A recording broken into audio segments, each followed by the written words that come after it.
This is the Welcome to Hawaii Porch Pot Kit. This kit is on sale for $108.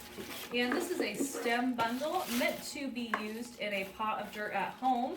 But we also have optional add-on floral foam and container. But let's start with the stems. We have the Flame Gerber Daisy Spray, 2 of the Orange Monument Cosmos Spray, Orange Moment, sorry, Cosmos. The Pink Passion Rudbeckia, a New Guinea Impatiens, Elephant Ear Philo Leaf Bush, UV Protected Croton, UV Protected Floridian Bougainvillea, my favorite, the Athens Pothos Bush, 2 of the Finding Joy Forsythia stems, and a Real Touch Family Time Fern Bush, beautiful fern.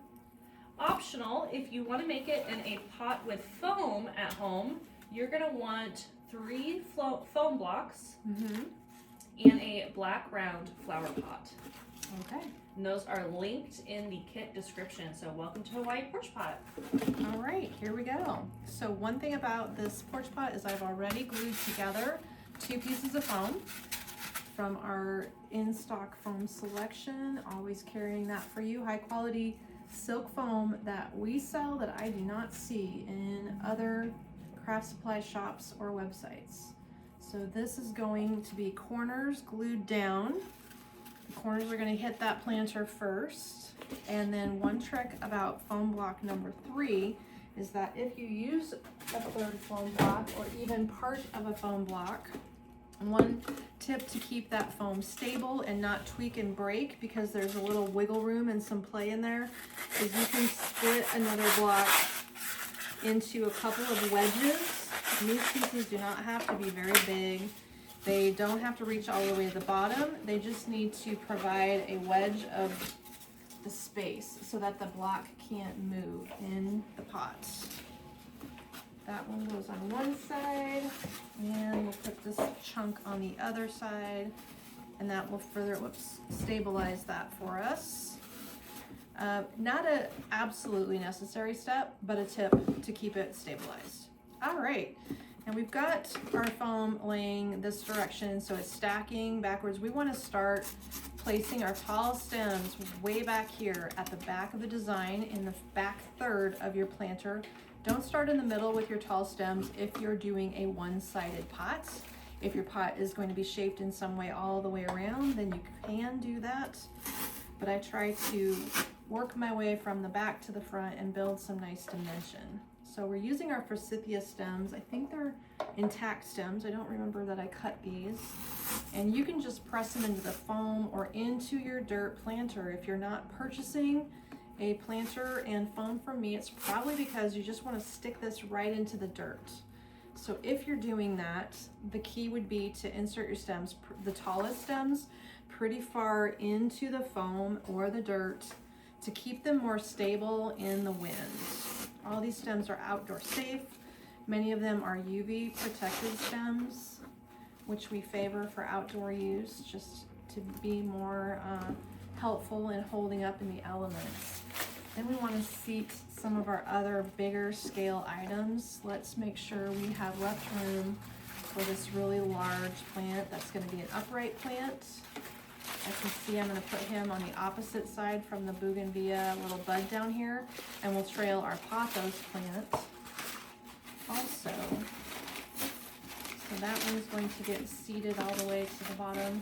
If I'm designing in foam, doing porch planters, I do not use moss. And the reason I don't use the moss is because it gets mildewy if it gets damp, especially in humid climates. And in our area, in the spring, the birds are stealing all that mossy material to make their nests, so it just goes missing anyway. This is a very tall design, so It's you might completely have cut to off the hold it camera. low. Yeah. There we go. It's a very big one, but beautiful. This pothos bush, in order for it to look natural, you're going to want to pull those segments apart a little bit. And if you're using this in a pot of dirt, leaving the bushes uncut is going to get you the best result for getting them in place without having the pieces fly out from the wind. you're going to use just the full chunks of everything. Then we also need to get our accent plant over here, the little impatient bush. He's going to be nestled down in this general area. If you're using this planter outside, you kind of assume the plastic pots are going to act as liners. This pot is about a 10 by 10 liner pot. We need like a special low table to do these giant I guess porch we pots. do. Okay. And then let me check here where we want our croton to go. We're going to use this little guy. Looks like he just needs to go into the center. And then once you get him seated in the center, we're going to take the stems and spread them out a little bit. So I can take some of that material and bend it downwards. Some of it can go one direction. We're just going to work in our accent stems in there with it. So a lot of these you can always shape it later if you need to. This big stem is definitely a showy one, but you do want to make sure at the end you get it positioned where you like it, carefully without popping off the leaf. There we go. We're going to hit him with the dotted glue and put him right back on. Okay, so with the color choices here, we're going to add those high up, and we're also going to use this low bush. You see the gap that we've got going on back over here. So let's use this fern nestled up underneath the big leafed plants, and that will fan and fill. So if you are covering your dirt in your planter, you're going to have a nice ground cover look here with the fern, plus some drapiness if it's in a wider pot to help it fill in the pot.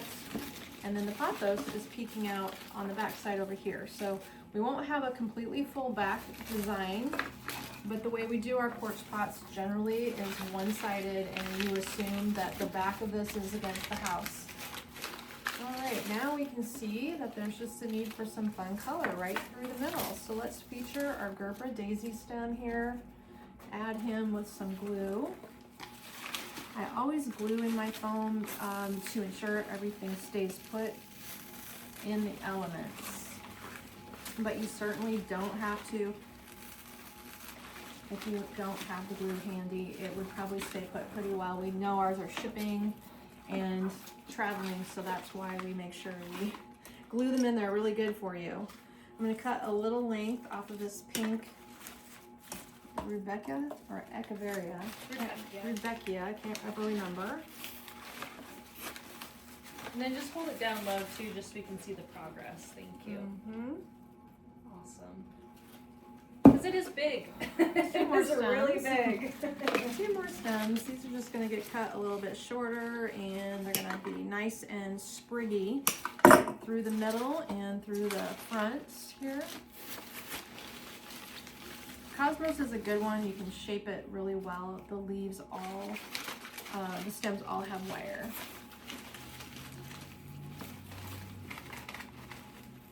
Okay.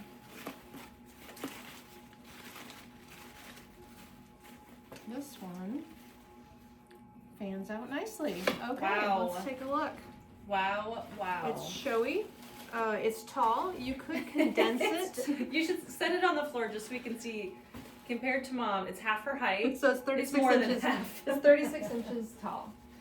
Because I left the tall stems Yes. the height that they were coming. If you want it to be shorter, you can certainly condense it. You could even split the forsythia or split the bougainvillea and split it in two. And this is all outdoor safe, no watering required. Enjoy it all summer long. This Right. should last you a few years. It's beautiful. There you go. Gorgeous.